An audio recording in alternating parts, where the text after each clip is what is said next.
Le Confesseur. Nouvelle érotique. Auteur Hugues Rebel. Narration Nicolas Planchet. Édition La Compagnie du Savoir.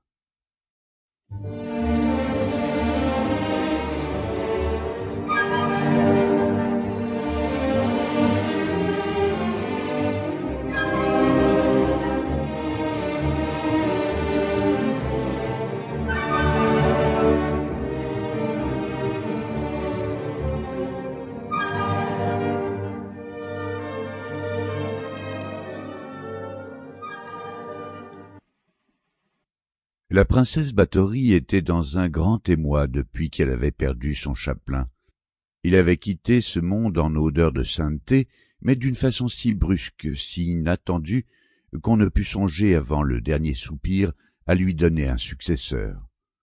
À vrai dire, la princesse n'était que peu attachée à la personne du prêtre, mais chrétienne fort exacte en ses dévotions, elle souffrait de ne plus pouvoir les accomplir.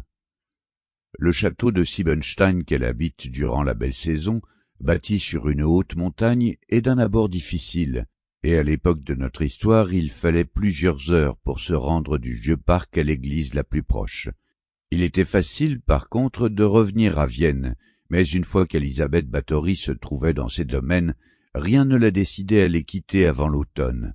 Non moins que Dieu et la religion, la princesse aimait ses aises, la paresse et toutes les voluptés.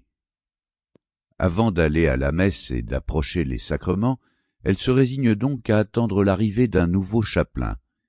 Elle le demandait à Dieu matin et soir, parfois avec des larmes, en regrettant de n'avoir personne à qui avouer ses fautes. D'autres fois, elle éprouvait une violente fureur de n'être pas exaucée.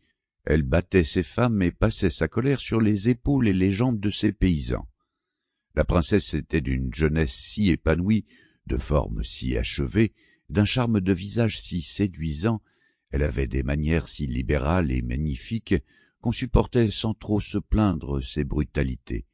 Mais ses servantes, croyant en connaître la cause, essayèrent, sinon de s'en affranchir tout à fait, du moins de la modérer et de la contenir. Ne se fiant pas à la seule providence, elles apprirent à tous ceux qui servaient au château les nouvelles façons de leur maîtresse, et les supplièrent, s'ils allaient à Vienne, de trouver un prêtre libre qui consentît à s'établir à Siebenstein. La place était rétribuée largement et, ajoutait-elle, s'il le fallait, elle-même paierait le prêtre de leur gage. Il se rencontra enfin, et un soir de pluie que la princesse s'était montrée particulièrement hargneuse et emportée, un certain abbé Turzeau vint frapper à la porte du château. Il portait une longue barbe comme les missionnaires. Il avait les cheveux grisonnants et des lunettes sombres protégeaient ses yeux, mais cela seul indiquait l'âge. Sa taille haute, droite et bien prise, le teint frais de ses joues, ses larges épaules annonçaient au contraire la pleine force et une santé accomplie, et, s'il n'était plus jeune, il portait énergiquement sa vieillesse.